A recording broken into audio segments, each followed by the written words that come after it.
Hi everyone, welcome back to my channel. If you have MSI motherboard, it will always have the logo from the motherboard when you power on your PC.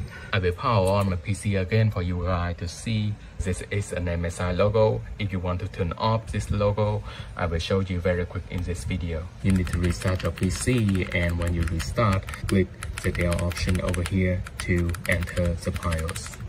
You can see your MSI BIOS setting over here, and you need to choose the setting option. You choose the boot option, and you will have the option called full screen logo display. You can read the description over here, enable or disable to show your full screen logo. So this one is default enable. I will choose this one, and I will disable this option, and then I will turn this off, and I will save the configuration and asset.